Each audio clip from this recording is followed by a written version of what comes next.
One sec.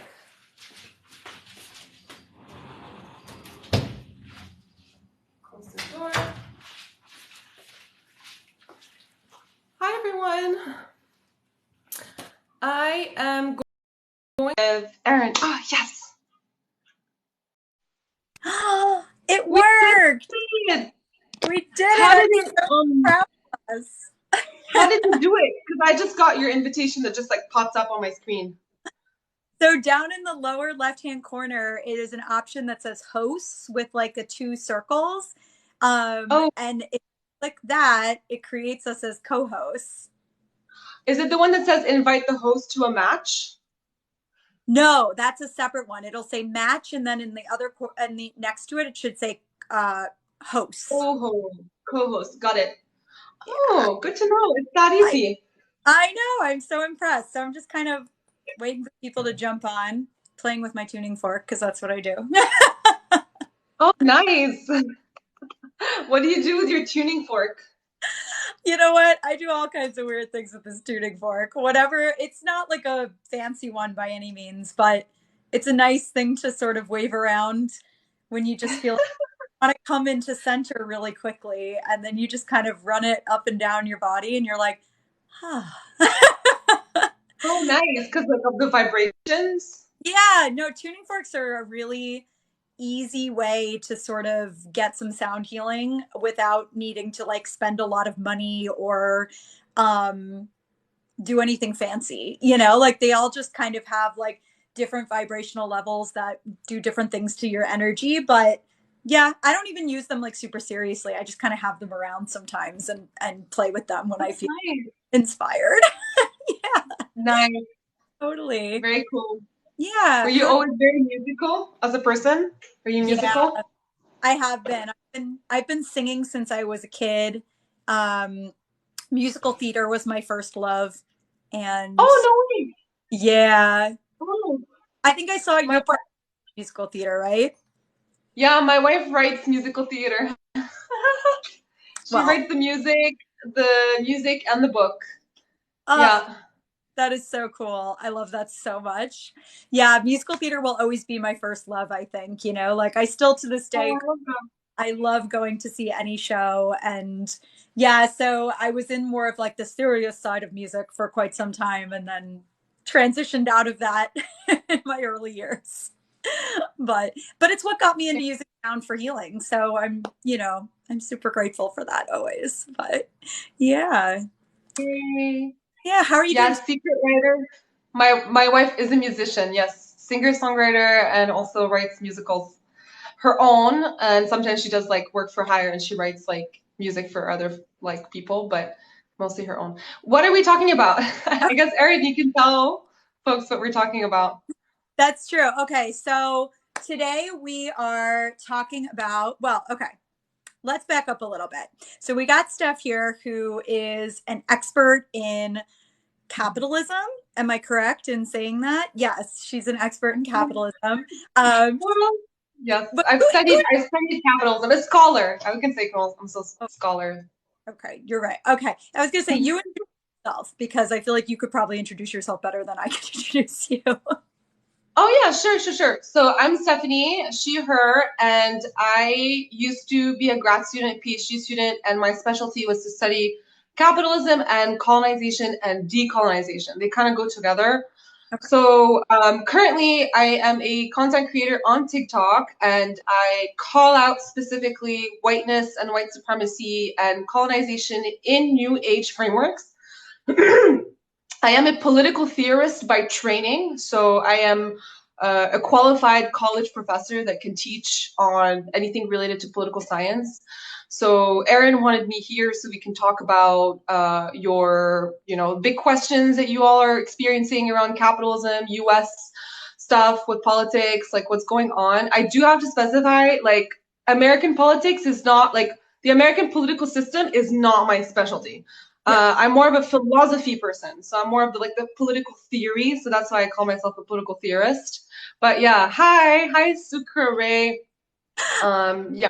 I love that. Okay, perfect. So I'm glad that you introduced yourself because that's amazing. And why I was drawn to Steph's work is because I think I discovered some of your very early videos where you were really calling out bullshit in the spiritual world, as I would call it, but breaking it down in a very intellectual way to really better understand the way that, I mean, I would say capitalism and colonization and white supremacy have all affected the spiritual wellness world that we see mostly in the forefront of the world today, which I Mhm. think is wildly important. And I like to study and understand myself, but I'm definitely not as well studied about it as you are. So I'm really grateful that you're here today. And, I've got like a whole bunch of people now who are talking to me just about how disgruntled they are about being in the US, and being.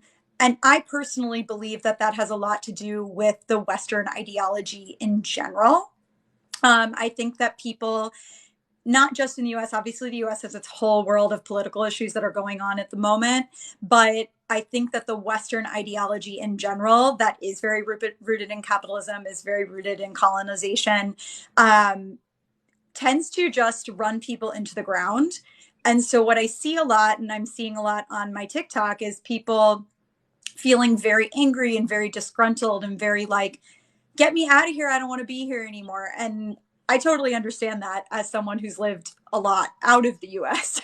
I really, really get it. But I also feel like there's so much healing and understanding that we can do, even while a lot of us are still living in Western reality and, in these systems and essentially kind of stuck in these systems.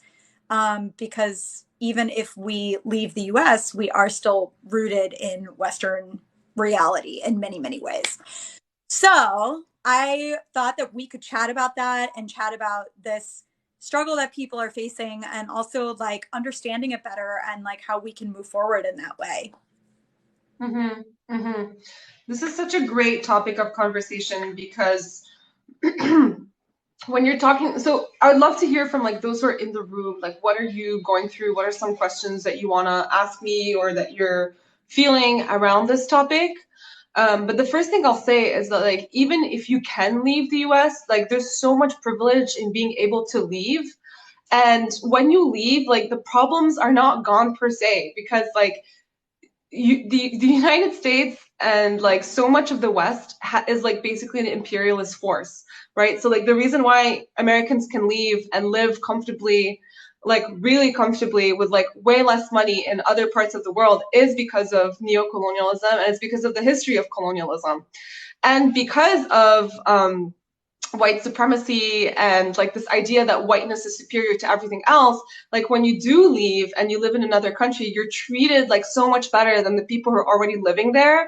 So it's not like the internal conflicts or like ethical dilemmas are going to go away. Like you're still going to be confronting a whole set of new issues, which is like you're you're new to that place and you're still upheld as like someone so important and you're getting better pay and better salary and you're being called an expat and you're living a really amazing life that like people over there are not able to live. So if you're thinking about like the internal tension and the exhaustion that you're feeling being in the States, that exhaustion is not going to go away. It might be like revamped. Maybe you can like suppress it and like forget about it, but it's still there. Like I feel like that's part of like the construction of how the world is organized right now, like the global north and like countries, Western countries, like developed countries versus like the global south, like countries that were formerly colonized and they're still kind of like trapped in this colonial structure, this neo-colonial structure. Yes. Um, mhm. So embrace every sunshine. I feel like I'm working so hard to decolonize my mind and business. The more I don't know, you don't know how to. Okay, you know what? I just want to say that like doing the work of decolonization is going to bring up more questions and more unclarity than it's going to bring up clarity. Because like that is really important work and it's a lot of it's a lot of questioning and we're all individuals, right? Like you're just one person. So there's only so much that you can do as one person. There's a lot you can do, and that's like Our job is to look at how much we can do, where can we push back, where can we decolonize, where can we challenge capitalism, all that stuff, right? That's so important. But for us to really like make bigger changes, we need to come together as a collective. And just to like define decolonization, like we have to remember decolonization, we need to center like the folks who have been marginalized by colonialism. And those are going to be primarily Black, Indigenous, and people of color who have been formerly colonized, who still experience like the legacy and the generational trauma and the systemic barriers that are being placed on them. So what that looks like in the States is Black and brown people being primarily affected by systemic barriers and state violence. And like what we're seeing with the Roe overturn is like women, for the first time in a long time, especially white women, are experiencing this form of like state violence, of like the state taking away a really fundamental right. But like a lot of people of color and BIPOC folks are basically being like, hey, this has been happening to us for so many decades, for so many centuries even.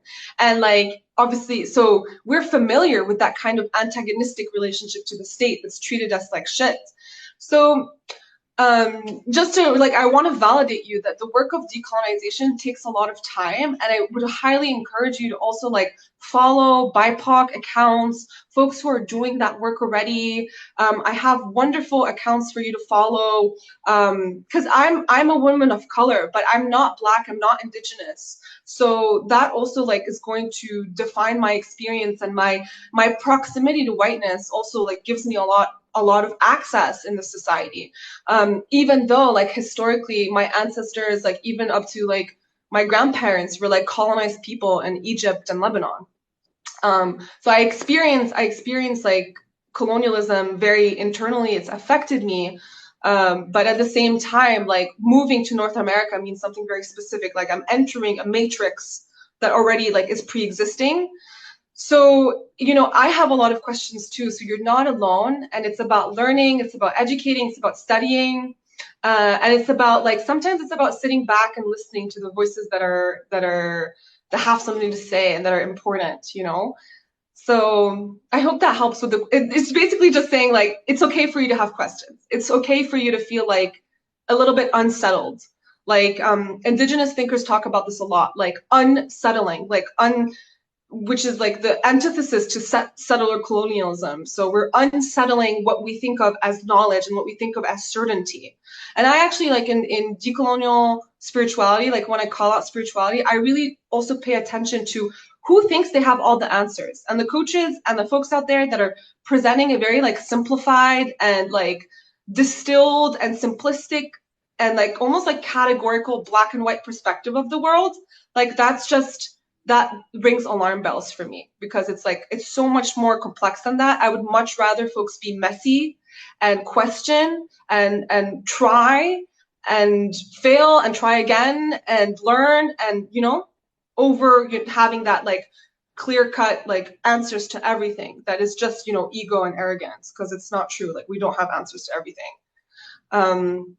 Native love pew pew, I'm so happy you're here. It's good to see you. So I think I can't see comments that come from your side. I'm only seeing my side, which Oh, is, really? yeah, I didn't Oh, realize that it would separate it like that. That's kind of weird. But anyway, I don't so think I don't think you're seeing different comments. I think Native Love Pew Pew is sending me a lot of likes. So, and I know that oh, okay, okay. I was gonna say, I'm like, because you everybody. got a comment someone made, and I was like, I don't see No, that no, comment. no, it's not a comment. Um, I just want to I want to snap to like everything you say, like, like everything you say. I'm just like, yes, yes, yes. Like it's No. just so good. It's so on. It's such an important thing to be talking about, and I really appreciate your wisdom and your knowledge in these subject matters, because I completely agree with you. I think the lack of nuance is one of the biggest issues that I often see playing out, because especially with the world of social media, it's like you just can't get into the depths sometimes that these discussions often warrant.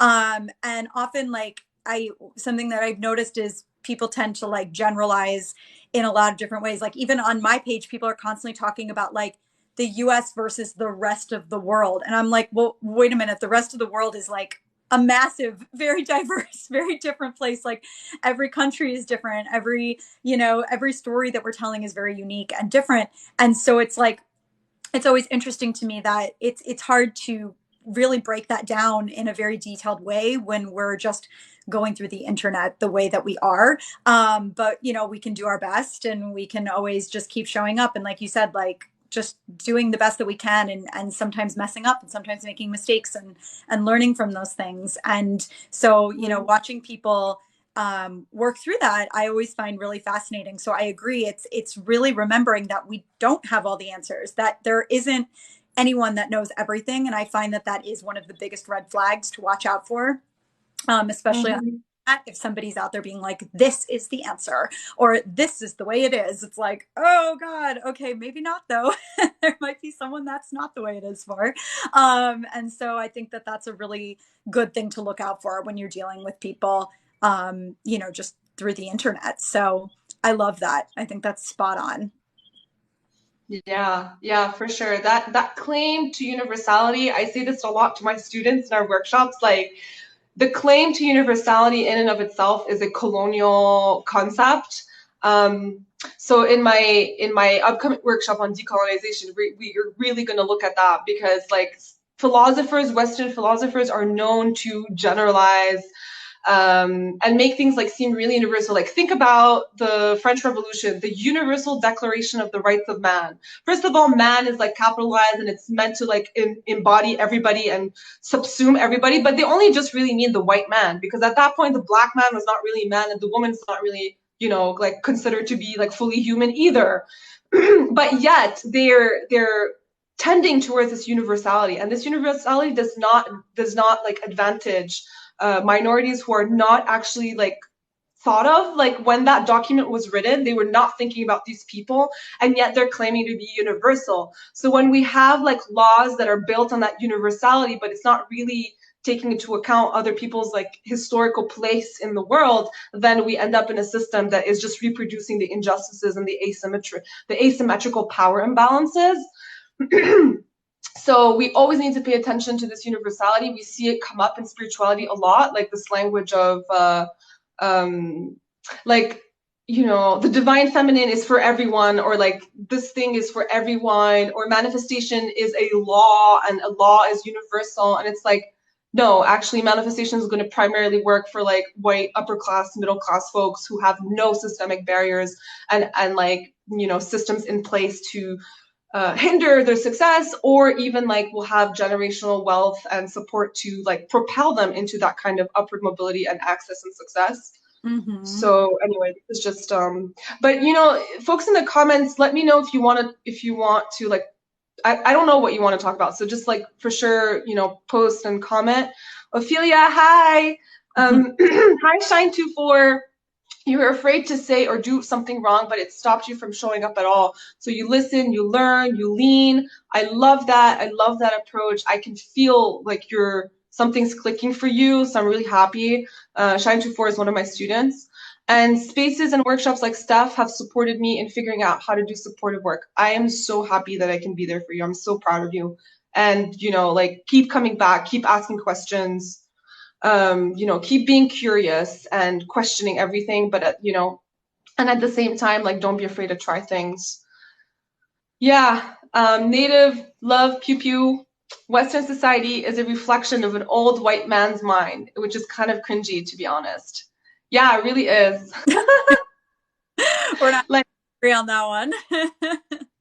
the political system is based on like the American political system is like based on like John Locke, and like John Locke is super colonial.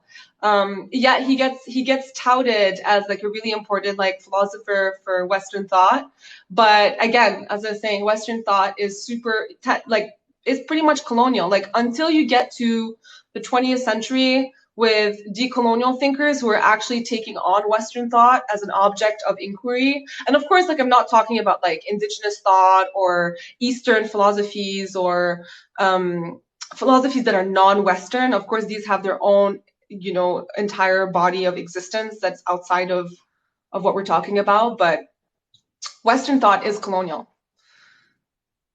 I The would magical. Oh, agree with. sorry. Go ahead. No, I was That's just just, agreeing with you. I would 100% agree with that. And I think, that's one of the biggest things that I have found very interesting to witness in myself, even like getting the opportunity to spend time out of the country over the last 10 years has really opened my eyes in so many ways to the places where colonial mindset was ingrained in me without even realizing it. And this is the thing that I think is quite difficult is like, as a white bodied person, it's hard to know it until you really are seeing it in action, right? And, when I'm living in a place like Thailand, for example, like Thailand's a really interesting example to me because it wasn't colonized. It's a very non Western country, but it has kind of like a different history than some of the other Southeast Asian countries that surround it that were colonized. And a lot of the ones that were colonized face a lot more struggle, in many, many ways today than Thailand does. And Thailand has this but even within Thailand, even without it being colonized, there has been a lot of them almost like putting white people on pedestals in a way. And you have to watch out for that because the Thai people will do that sometimes. Like they'll be like, oh, no, no, no, but like, you're a Westerner. Like they'll like defer to you. And I often have to see that, like, I'll notice that with my Thai friends and have to be like, no, no, no, like that don't, like you've got this. It's really an interesting thing to watch play out in different societies in very, very different ways, which helps me see it better in the US because now I'm mm-hmm, in all these different historical contexts, basically, because everyone mm-hmm, has their own story with how that this mm-hmm, happened. mm-hmm, mm-hmm. This is okay. I think folks, like looking at the comments and I'm looking at the thread that you're talking about. Maybe we should. I'll respond to the comments and then we'll also talk because like I think there's like folks here that are like more into the spiritual stuff that is mine, but I'm really here as a guest on Erin's platform to talk about like being American right now at this point in time and like expat issues and like leaving the country and all that stuff. So like I want to make sure that if you any of you are in the space, like you want to ask questions, like please do. That's what I'm here for. But magical mystical market, you're asking me, are there any spiritual or energetic concepts that you believe in? Yes, there are. It's so this is like such an interesting topic for me. I get asked it a lot, but like I'm really quite private with my spiritual practice because I don't want to posit myself as like a spiritual coach or a spiritual guide. I am just a political like theorist and a teacher first. But the kind of spirituality that I practice is ancestor worship and ancestor connection. And I am really trying to reconnect with my people's like magical practices, but it's really hard because colonization and Christianity eradicated a lot of it or suppressed a lot of it. So like I can't go to my grandma and ask her about spells because she'll like look at me and think that I'm being blasphemous. So I come from a part of the world like Egypt. Egypt's like 90% Muslim, but I'm part of the 10% like Christian minority. My family is like Coptic Christian, and on the Lebanese side, my dad's Greek Orthodox. So I can only speak for like the Christian like cultural practices of that land. And because it's been Christian for so long and it's also been Muslim for so long, and these are both like monotheistic religions, like the spirituality of it has really been kind of like it had to dig like I had to dig deep. And so every time I go back to Egypt, I do some like I have to do some like archaeological work. I have to ask people, I ask people questions. I'm like, do you guys believe in stuff and spirits? So outside of my family that's very religious and like very like God focused, I get some very interesting answers. Like I've met people in Egypt that like have said that they've like seen like spirits of like from ancient Egyptian tombs, like just kind of like roaming in like tombs. I've even there's like the concept of the jinn. The jinn is this like pre-Islamic Arabian creature that's kind of like a demon. So jinn is very primary. It's there, and so I hear people talk about the jinn. And then there's another concept, the afrit. The afrit is also kind of connected. It's like a cousin or like a sibling of the jinn. So there's all these like mystical creatures that I'm like reconnecting to, and that I'm like, so part of my spiritual practice is the work of the archaeologists that I'm trying to learn, like what did my people like believe in? What are the spells that they cast? What are some of the things that they did? Like I also recently learned that you know, cupping. So cupping is a thing that they do, like folks do in like East Asia, but it's also something that is it like practiced since pharaohs, since the time of the pharaohs. So and I learned from my mom that like my great grandma used to cup, used to do cupping like whenever there was like any kind of like issues in the body, you know, light a match under a cup and, you know, like absorb it out. And I was like, that's really cool. So anyway, these are all things to say that I'm in a period of discovery, but it's really centered around my lineage and reconnecting and feeling empowered to connect to the parts of my culture that have been like kind of, you know, unearthed, that have been either like fetishized or orientalized, or they've been completely eradicated. Mhm. Yeah. That's really interesting about the cupping because I've only heard about that in Chinese medicine perspective. So I didn't realize that that was used in other cultures. But I mean, it makes Yeah. sense. Whenever like you Yeah. hear about ancient practices, they often span different cultural practices. So that's very Yeah. interesting. There's a lot of things in Egypt that are still like being done from ancient Egypt times. Like even certain celebrations like come from the ancient Egyptian calendar.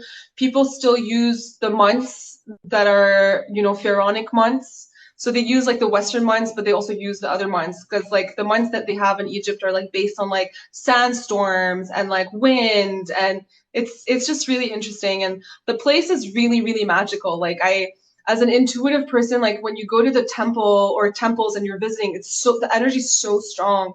And I'm sure folks who can like see spirits or like see things, like will probably see a lot of things on these lands because there's so many layers and layers there.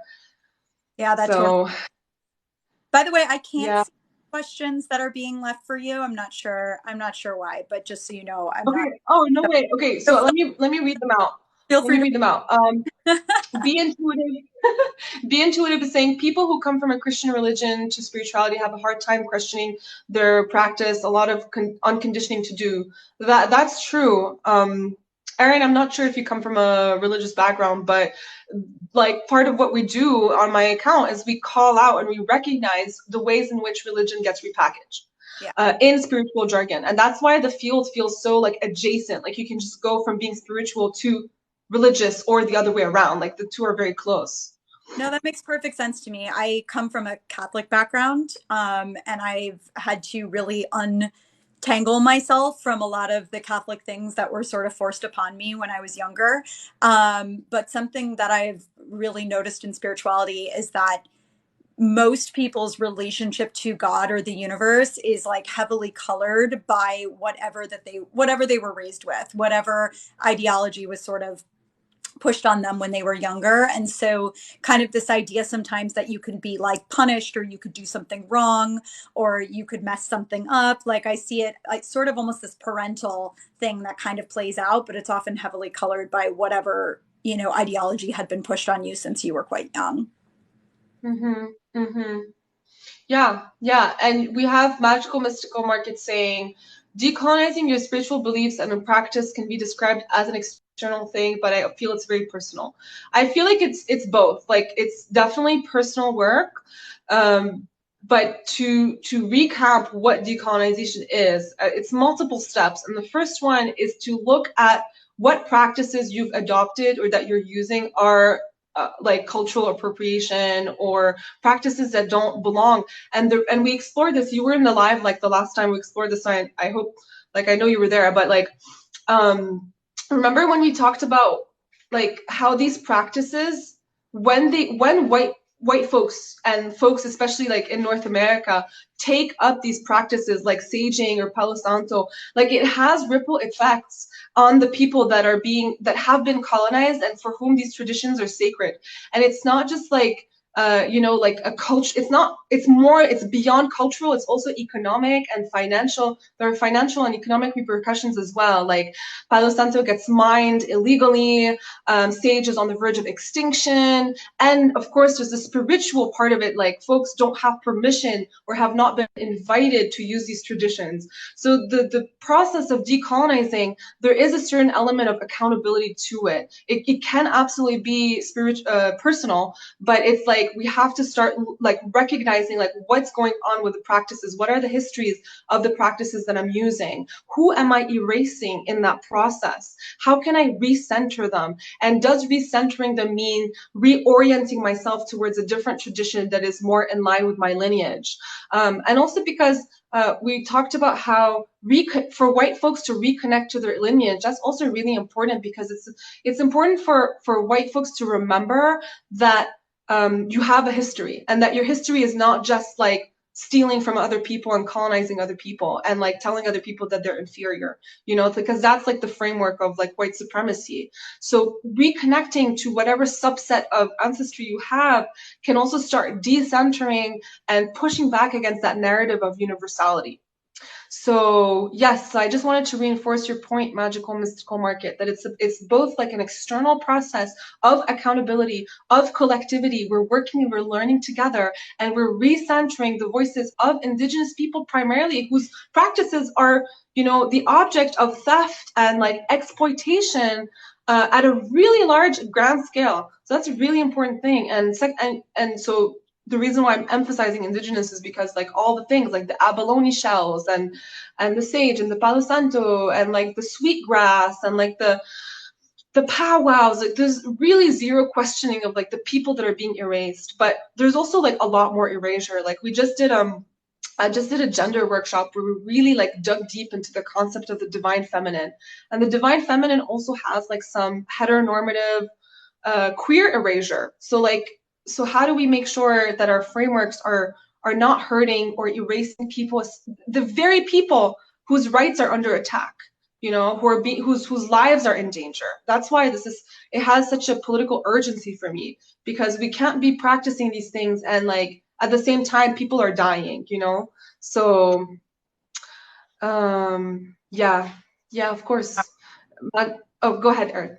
Oh no, I was gonna, are there comments? Because I'm not seeing them. So you tell me if somebody's writing something. I wonder how it is that like folks in the audience are seeing the comments. I wonder if they're commenting on one page or the other. I don't know, because I see just like two little squares, but I'm seeing magical mystical market saying it gets a little confusing for those who are mixed race. Of course, like that's why it's a personal project of like archaeology and excavation, and folks who are mixed race are very out, like there are people out there who are mixed race and are sharing their experience of what it's like and like that kind of stuff. So they have a lot to share. Shine24 is saying, I don't know my roots beyond DNA. I love the archaeologist mindset to reconnect. Yeah, I find it very spiritual, like that archaeological work, because especially for those who have been colonized, reconnecting and like infusing love, like going back to that part of ourselves that we've historically and generationally been told that these are parts that are lesser than, going back and saying, actually, these are parts that make me strong and that are valuable and that are beautiful in and of themselves. And I want to reconnect to that part and bring that back and be whole, instead of this like divide and conquer of colonialism.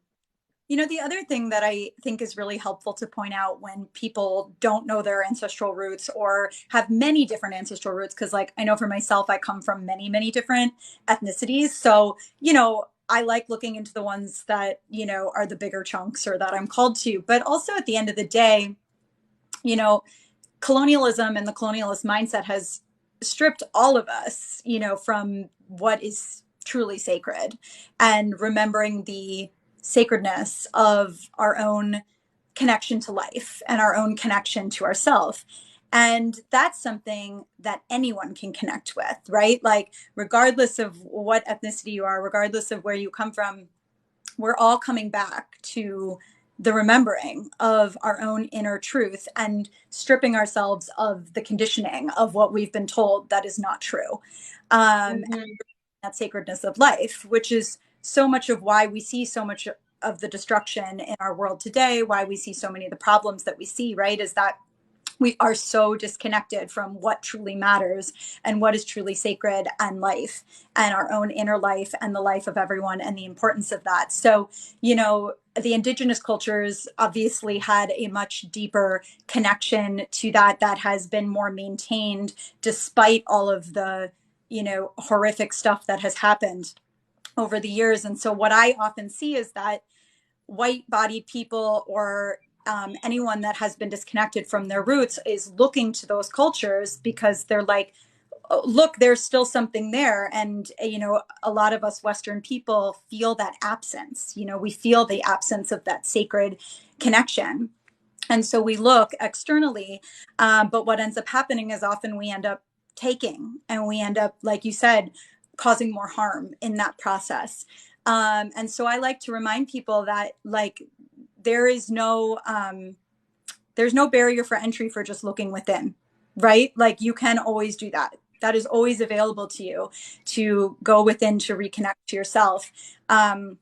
Even just taking moments of stillness or, you know, taking that time to be with you.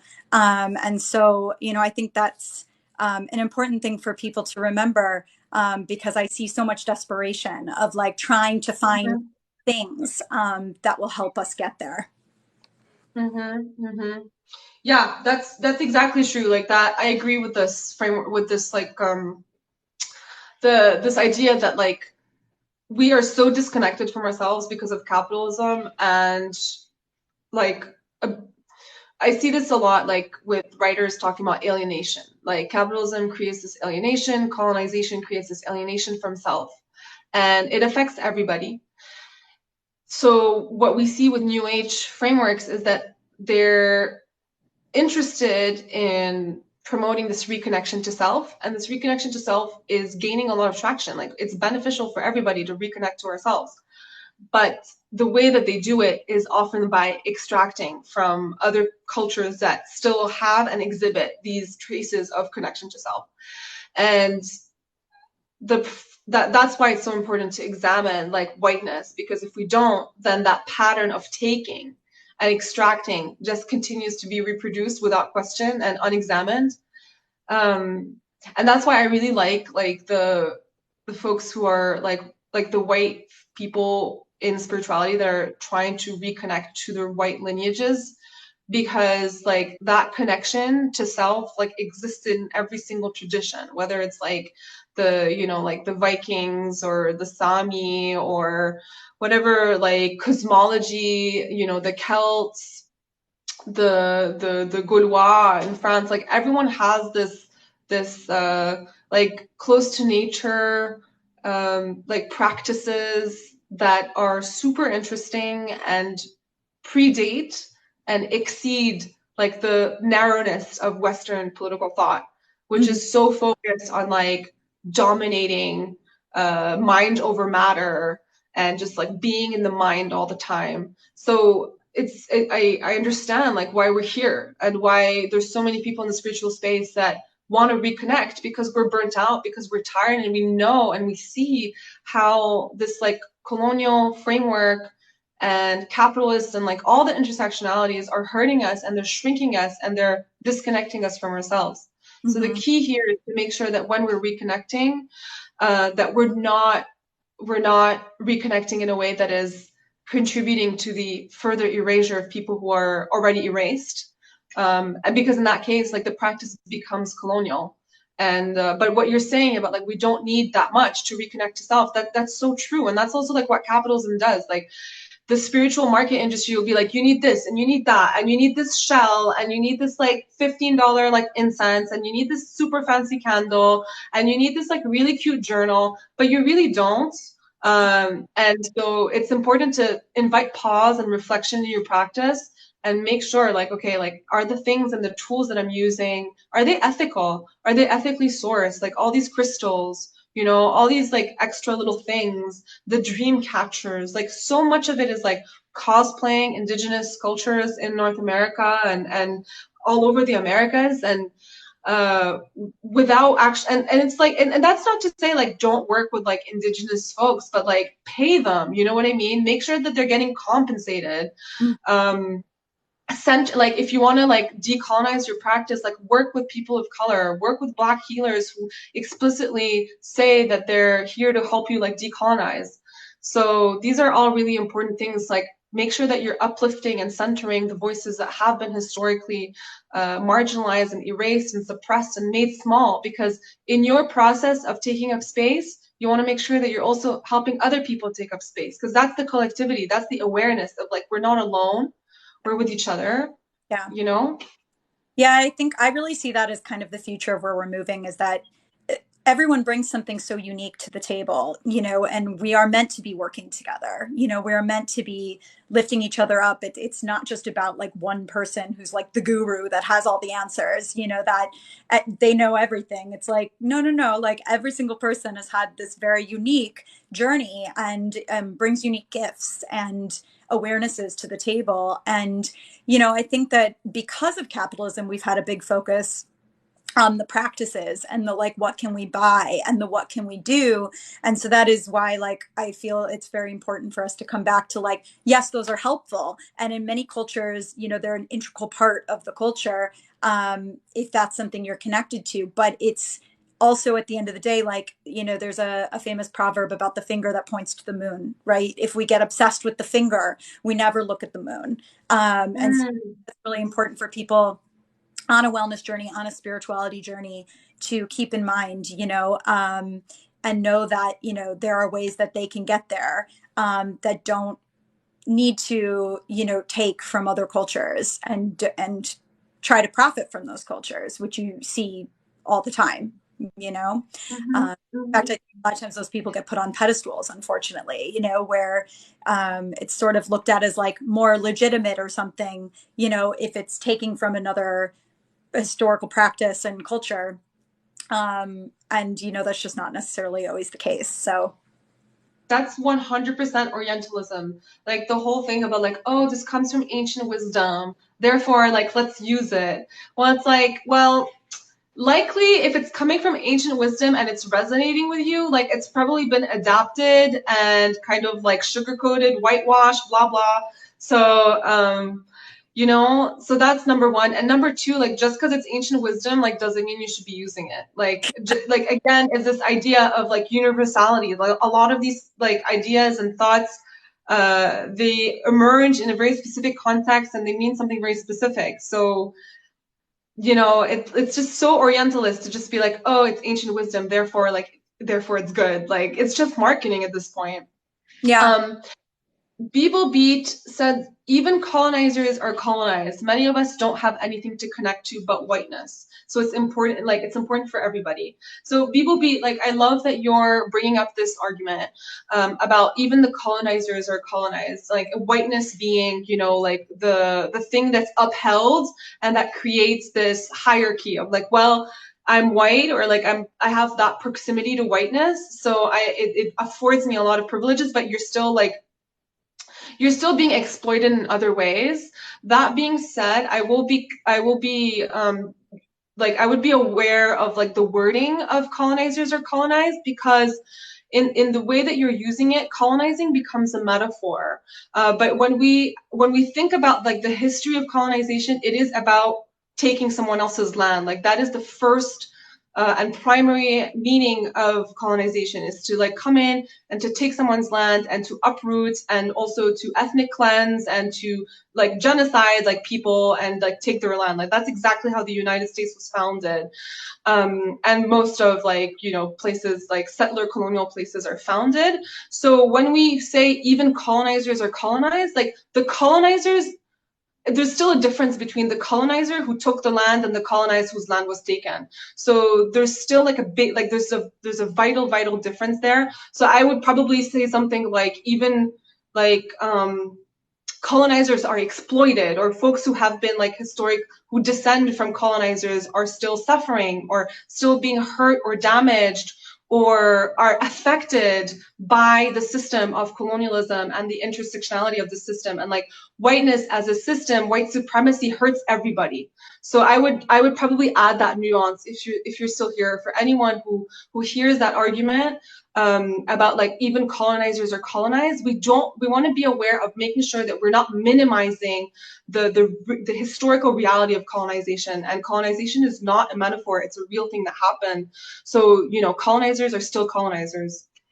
Yeah, you're welcome. I knew you would appreciate it, and I think it's just important that we clarify that, and we add nuance to our language, because there are indigenous folks, like I know in this room, who are watching and who appreciate what we do when we talk about decolonizing spirituality, but we want to not slip into decolonizing becoming a metaphor and losing its actual real meaning.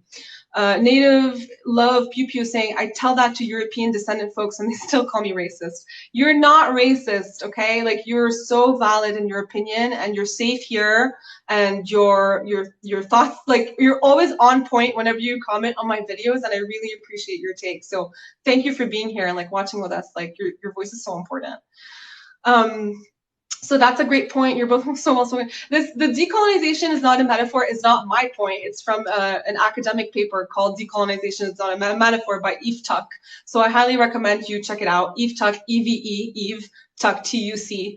And it was like a response to this like language that's very common of like, let's decolonize our program, or let's decolonize our school. Like, it's an important work, but sometimes decolonize becomes like a placeholder for another term, like let's like improve, or let's call out like the power dynamics that are implicit within, But decolonizing means something very specific. It means recentering indigenous voices, and like so much of spirituality is about that, and it's about empowering indigenous people who have been disempowered by the like boost and the explosion of new age practices. Yeah. Yeah, Shine24, you probably were commenting on something I said like a few minutes ago. Gave up their culture to assimilate. They were not forced to. But I forgot what I said, so I would need more context to comment on what you said. But yeah, those are the comments so far on our page. Cool.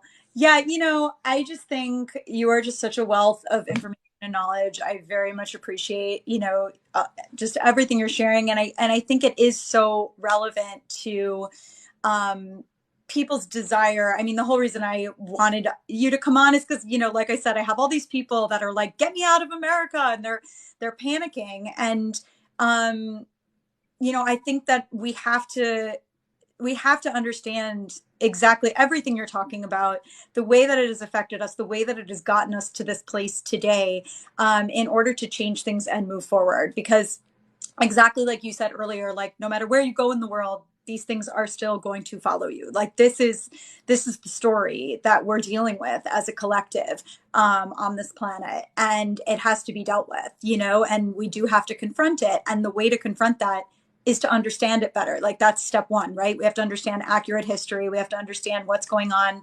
And, it's interesting in the spiritual world, this stuff gets so ignored and glossed over, almost like this is like, and it's like, okay, well, if we're talking about deconditioning ourselves and healing, like you cannot ignore the massive system that we've all been sitting in that has been affecting us our entire lives and shaping everything we experience and shaping everything that we take on, and so very wild to me that so much of the spiritual world does ignore this as a very important discussion, because it feels so central to us healing and moving forward in a more whole way as a collective to create a new reality together, So I'm just really appreciative that you're teaching this work and speaking to people on this, and helping us all understand better. Well, I'm happy to be here and to add my voice in the mix. Obviously, I'm not the only person or I shouldn't be like, I shouldn't be the only person in this space like doing this work. And that's my hope, like with the courses, is that, you know, folks come to me for like the theoretical emphasis, and then you take that knowledge and you start doing that work of unpacking and unsettling your particular like spiritual practices or the spaces that you're in, because there's so many spiritual spaces. Like I can't like do specific workshops for like astrology or energy healing or tapping or all these things. Like there's so much in new age or human design, like Yeah. but so then my goal is like learn and educate and unpack, and then start like doing that and applying that framework to your practice. And I'm obviously like not enough, like my voice is not the only voice, and it's not enough for me to be the only voice here. So and then there are some other accounts that are also doing really good work, and I want to put together like a doc. I'm so behind on so many things, but I want to put together a doc of like folks that I think are doing really good work, and you know, have emphasis on different things and have good things to say.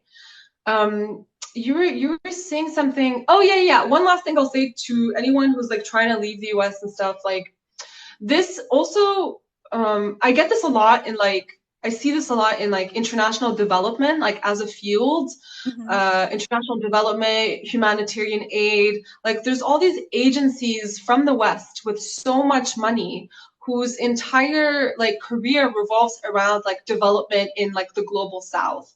So, you know, global South being, you know, most of the world that's been colonized, formerly colonized, and is now like super poor because of that.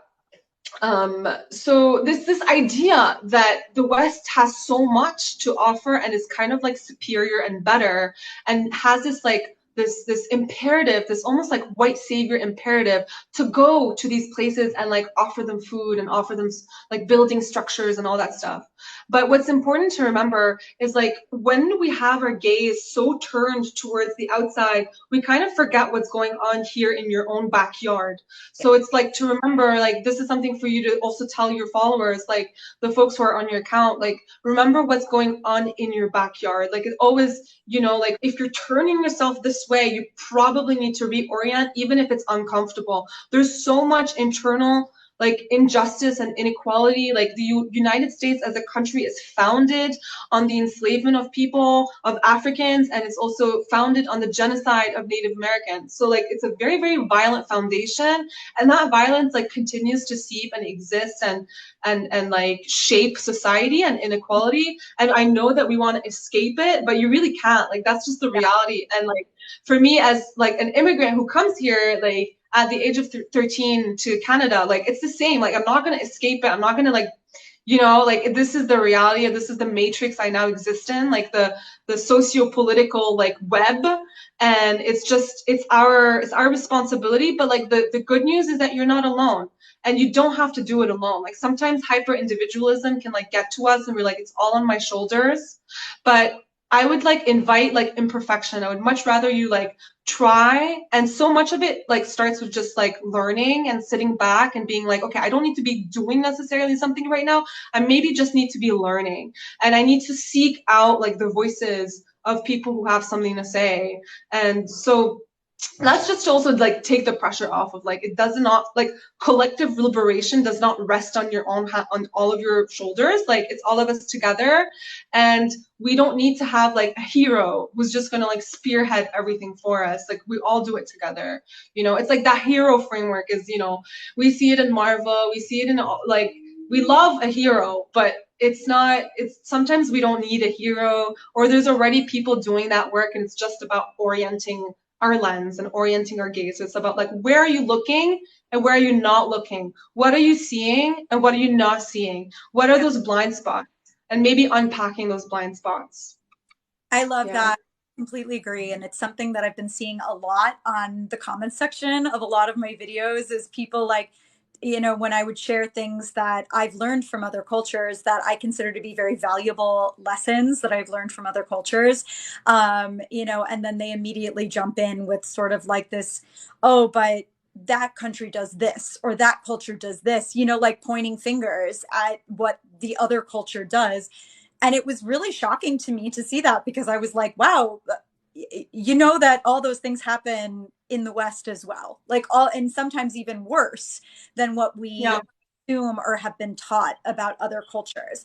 And it's often just these this sort of brainwashing, exactly like you said, to look externally and point fingers externally and not take accountability for the things that just happen here in the place where you do get a say because you are a citizen of this country. So this is where you know you get to have that impact. And so I think that that's super important, and I really appreciate you pointing that out. Yeah, of course. Um, I think we should start wrapping it up. What do you Yep. think? Yep. Other questions that anybody has?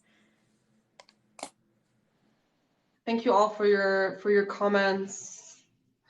Lots of people are seeking to create this safe community for us to grow. Yep. It's like every step of freedom is under the weight of capitalism. Welcome, welcome to like the actual complexity of what it means to exist in capitalism. Like, can you really truly be free in a system that's built on extraction and like all these histories? You'll find new age spaces that'll be like, oh yeah, it's just like connect to yourself and you can be free. And I'm like, do you even like what's the history of freedom here? Like, and what about like your is your like your freedom is contingent upon like the unfreedom of so many other people. Yeah. So I've going to feel complicated and it's going to feel like a lot of big questions, but you know, like let's ask them. You know, let's explore them in community. Yeah. Um, Be Intuitive is saying would love more videos on escaping the states and more on that. Did we not talk about that enough? I know. You know, it's so funny because like me leaving the US was almost like an accident. Like that's the funny thing about my particular story is like it wasn't like I was like I'm going to leave and I'm, you know what I mean? It sort of just happened that way. And you know, and the thing that I like to always remind everybody though is like even through like me living in other places, I've always been a US citizen and I come back to the US a lot. And you know, it's never felt right for me to try to even become another citizen of another country because ultimately at the end of the day I think that's actually a really big deal. Like I don't think people should just willy-nilly like go, you know, try to get a passport somewhere. It's like you're joining another culture, you know, when you do that. Like it is kind of a big deal. Um, and so yeah, like I'm in full support of anybody who wants to live a nomadic lifestyle. I actually think it's fabulous. You know, it's mostly how I live. And you know, I think that that's a beautiful thing if that calls to your heart. But also, you know, remembering that at the end of the day, like I had to learn that lesson the hard way too. Like my shit followed me no matter where I went. You know, I still had to like deal with all the same things even through that journey. But yeah, um, yeah. So that's my thoughts on that for now. Yeah. And also the another thing, you know, I was just thinking about like it's just when you think of like the movement of like migration flux like around the world, like most of the migration movements that happen is from like the global south to developed countries, like formerly colonized places going back to like the place that colonized them, you know. So like, you know, a lot of North Africans live in France because North Africa was colonized. Like a lot of Indians moved to Great Britain, the UK, because they were colonized. Like this was a movement, like a mass movement that happened in like the 50s, 60s, 70s up until now. And it's never easy to leave your homeland. Like people leave their homeland because of like wars, because of violence, because of economic like instability, because of better opportunities that are found in the West, like because of colonialism. So and these countries are so far away and the tickets are expensive. Like you're not really like if you're like my grandparents have always been like my grandparents lived in Egypt, my grandparents lived in Lebanon. Like I only got to see them once a year, having moved like as a nuclear family to Canada. Like I was kind of disconnected from my family, from my roots. Like when my grandma like in Lebanon passed away, I hadn't seen her in like she passed away. I hadn't seen her in it had been 4 years I hadn't seen her, and I couldn't go to her funeral. Like things like these are real things that are like hard for like immigrants who come. So let's just like you know like there are like well let me backtrack. Like it's just Whew, I feel like my battery is like slowly fading. Um, Oh no, but your yeah, I just energy's almost gone. All right, let's wrap it up. I'm like bugging, like I'm glitching. No, but like going like let's not romanticize like what it is to be an expat or because usually being an expat like involves a lot of capital that can like you can go back multiple times a year and see your family. It's not being an immigrant sometimes can mean like you won't see your family for 30 years, like or you won't go back for like, you know, decades and decades. And that's like that being torn, like being it's like a form of like severance from your culture. Like so many people are like in between kids like me. I'm like kind of a hybrid. Like I'm not super like Western, but I'm not super Middle Eastern either. I'm kind of in between. And I love like I used to have a big identity crisis around it. I was like, who am I? Like when I was a teenager, I had like a big issue around my identity. But now I love living in the in between. Like I love that like I'm not fully understood and that I'm kind of like a little bit beyond comprehension. Like I love that. But it took a while for me to get there.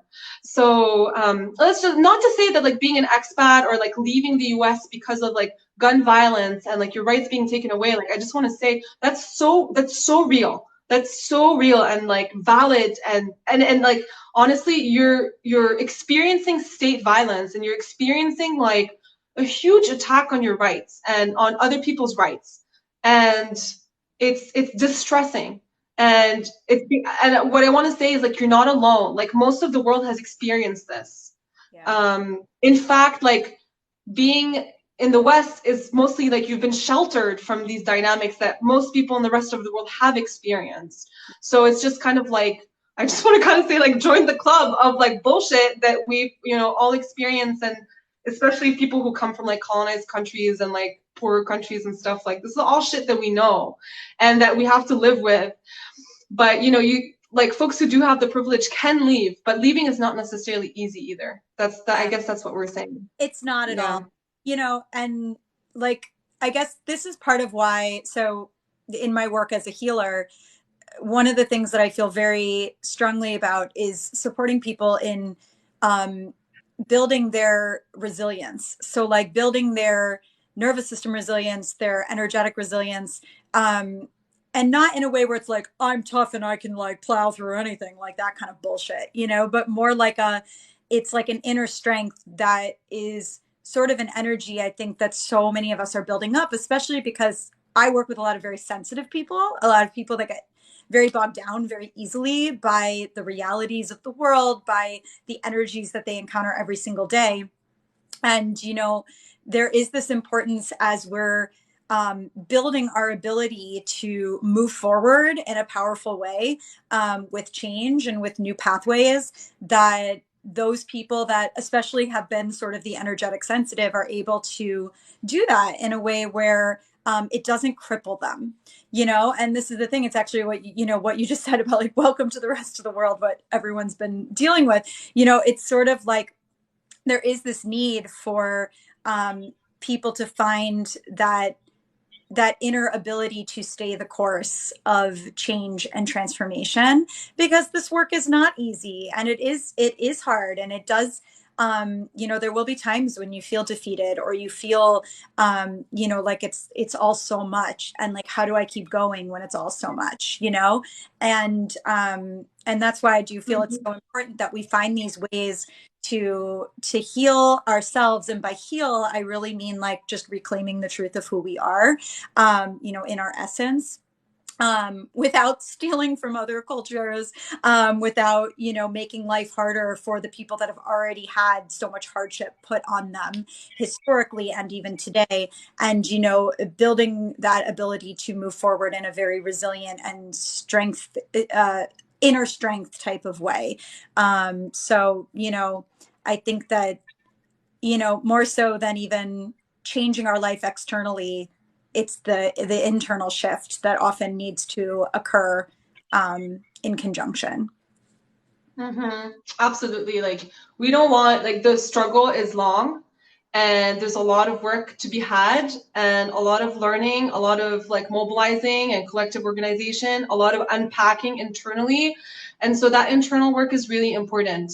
Um, whether it be like like dismantling like beliefs and systems that need to be dismantled within ourselves, but also like increasing that like stamina and that endurance, so making sure that you're taking care of yourself. And so I know a lot of you here have tools and are like space holders, including Erin, are space holders who have tools to help folks like be in their bodies at a time of incredible stress and uncertainty. And so like if you're feeling like your nervous system is like whack, it's okay. Like if you feel fear, that's also okay, but also know that you're not alone, and that there's people around you, really qualified and great folks out there who can help you like kind of find that place of like stability, because it's important for you to also like still function and not like spiral into a downward like thing of sorry, Yeah. I just got a call. So it's important to take care of yourself, and any kind of like social movement, any kind of like mobilization movement, like take care of yourself, take care of each other, ask for help, ask for support.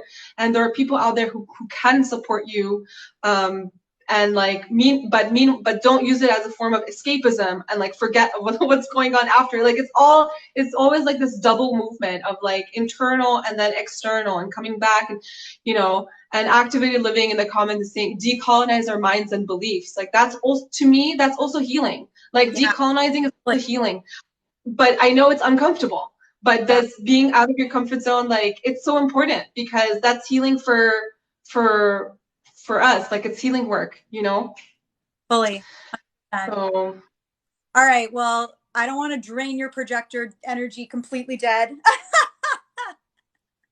So maybe unless there's any other questions, we can wrap up.